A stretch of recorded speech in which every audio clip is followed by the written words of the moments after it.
Mark Tyner has a play problem, and it's the fact that he can end turns. So let's get into it. Mark Tyner is a world champion card from 2020 that was released in 2025 and was legal as of the 1st of January 2026. That's a lot of numbers. Mark Tyner has some very powerful abilities. One, that they can't be sealed. Two, that they allow you to have two of each unique foundation down. Three, that every time your rival fails a check, you can gain health. Always being a 30 health 6-hander, that's a very powerful ability. And their final response, that they can commit a unique card, not just foundation, to get +2 or -2 to a player's check on a non-foundation card. What this means is, if you're building, you're fine. But if you want to be aggressive, if you want to do some shenanigans, you can get hurt. And especially given that we're seeing a rise in backups and assets, and people are having less and less foundations early on, it's very easy for Mark Tyner to end a turn that could have gone on a lot longer. Playing this on a 5? 6-3? Checks a 1. Oh, who could have expected this? Okay. I have had games where my opponent has checked poorly on their first card and has had to overcommit, only to then check poorly on the second card, and I go, cool, your turn's now over. And they go, yeah, I have to fail it, and it ends the turn. They don't get to build, they don't get to recover, their turn is over. And that is such a unique ability to have, because when we look at the history of check hacking, usually at a response speed, it doesn't end the turn. So if you look at Insubordination, Fire for Control, Blue Flame Torment, League Handler, these all are responsibilities that after your opponent plays a card or a non-foundation card similar to Mark Tyner, that you get to interact with that check. However, them failing that check does not end their turn. So you're able to go with Insubordination. Your rival plays City Rampage. They check a 3. You then go Insubordination, you check to 1, and then go, okay, that's too much, but I get to carry on my turn. Yeah, because it doesn't end their turn. Same with Fighting for Control, which again, if they play a check on a non-foundation, they have to pay more. So you're making your opponents overcommit. Blue Flame Torment does the exact same thing, but for any check. So if your opponent's even attempting to build, you can flip it, spend the momentum, and force them to fail this check, overcommit for this check, or fail the check, which doesn't end their turn. I've got ones that give you your next check -2, but doesn't end the turn, but also giving your opponent more leeway to it with things like Mollywop. But usually, if a check hack is going to end a turn, if a check hack can be used to stop your opponent from doing what they're going to do, it gives them some urgency of control. So Breaker gives your opponent -2 to their check, which they, if they fail it, does in their turn, but it allows them to play around it. Wipe out all humans. First form, your next check gets -2. This is on their turn. This is on your turn, so therefore your opponent knows their next check to block gets -2. So they might want to reduce the speed more. They can play around it. Also, it doesn't end your turn if they fail it. It doesn't end their turn in terms of blocking if they fail it. But then you look grip cruelty, which are all in your turn. But if we look at Mean Intentions, the Perfected Ooze, Snap Decision, Magical Trap, Moopsy, Syndicate Skills, Without a Vision, Practical, Black Sabbath, Identification Swing, all these cards say your opponent's next check gets -2. However, because they end the turn, they give your opponent time to play around it. They give your opponent the ability to go, okay, I'll play a foundation, I'll play a action, I will use something to soak up this man's check, adding to my progressive, making my turn harder, but still allow me to be a fully engaged and participating player in this game. And this is where Mark Tyner just says, ha, no, you don't get to participate in this game, because this is a response speed check hack that fails your turn. your opponent basically has to go, I need to check a 5, I need to check a 5, I need to check a 5. Because even if they check a 5 on this attack, they're checking a 3. No. What part of only I get to do shenanigans and you're not comprehending? No, I have nothing. If my opponent has 2 foundations and they play a 5 difficulty attack and they check a 3, I make that a 1 and they have to fail it. That's not fun for them. That's not fun for me. Well, it's kind of fun for me, but at a play experience level, at a engagement level, it's not fun. I've shut my opponent out of doing anything this turn. I've stopped them being able to build. I've been able to get ahead. I've been able to push my resources further. And if my deck continues to give me gas, I get to press that advantage and I get to cause some serious issues for my opponents. On top of that, being able to heal and gain health every time I do this, very powerful.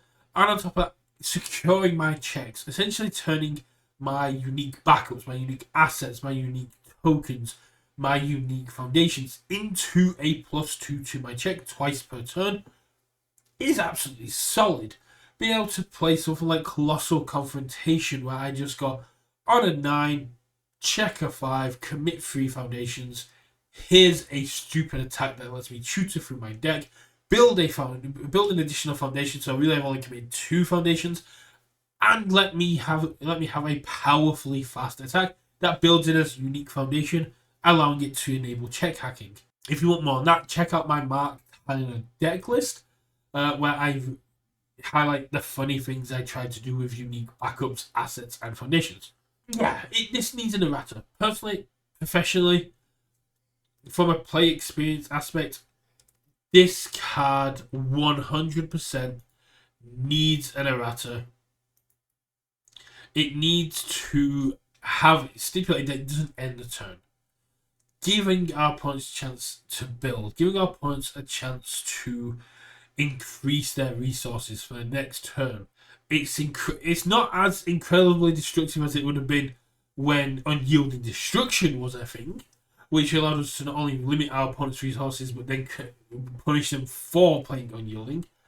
But it's an absolutely solid character with scary abilities that gets to say you're playing on a clock. If you're looking to string, I will punish your string. I will block your first few attacks, and then if you keep pushing, and know I have the resources, because if you want to spend all your time attacking my unique backup so I can't check hack you, go for it. Those are less attacks coming at me, and I'm going to swing back out at you with my shift attacks, build them back in, and have more foundations. It is a testament to how bad to how unfun it is that you can utilize every card type in your stage apart from your character to check hack your opponent. Your opponent needs multiple answers, multiple resources. Essentially, needs a deck designed to stop you for a twice per turn ability, because in the early game they're not going to stop you. Before the erratas, Mark Tyner was kind of my pick for See It Worlds, because it slows down Mikasa, it slows down Deku, it slows down Devil Jin. It forces them to play a little bit more conservatively. Deku cannot overextend as much trying to pump up an attack, because they know that if they check badly, it could be wasted. It's manic to think that this character can just come in and completely shut down a turn. That this is the first and only character I've known of in the Hero 2 era that just gets to go, your turn is over because I say so. It is an irritating, infuriating card that needs an errata to just say, does not end the combat phase, because people are just not having fun against it. If you don't draw hot, yeah, Mark sounds like any other deck, but consistently in my games with Mark Tyner, I have been able to have unique foundations, unique assets, and my unique shift backups down and go, you haven't got a system for this. If my opponent's playing Decay Awakened, they can blow up my foundations and assets for sure. But when they then go to attack on the next turn or build something else, I can just check hack them based off backups. I can even check hack the Decay Awakened and go, no, we're gonna be playing this as we go. It's dumb. It's very dumb, and the fact that it can be bolstered by these cards. If you run a Giantification Swing Mark, you can go you're blocking with a foundation, or you're getting -4 to that check. If you pop in a Mean Intentions, you just go cool. I'll play an action, and your next check gets -1. And if it's not a foundation, it's going to get no -2. You get -3. Perfecting the Ooze makes the blocks harder. But then if you go with things like Wipe Out All Humans, you go, cool, your next check gets -2. I'm going to play my kill attack. Then I'm going to give you another -2. And then I've also got a Fight for Survival. So if you don't block with a foundation, you're in trouble. So building foundations, you're fine. But if you can't, or you don't want to sit there and just build foundations, hold your attacks, and hopefully try to do 30 damage in a single turn, you're in trouble.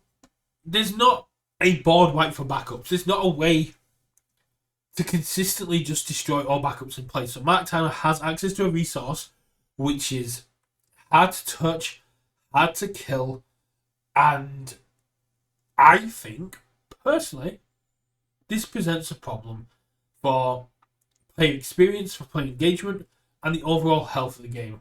To me, he needs a second errata that just says, does not end the combat phase. Simple as that. What do you guys think? Do you think Mark Tyner is fine? How's your experiences with Mark Tyner been?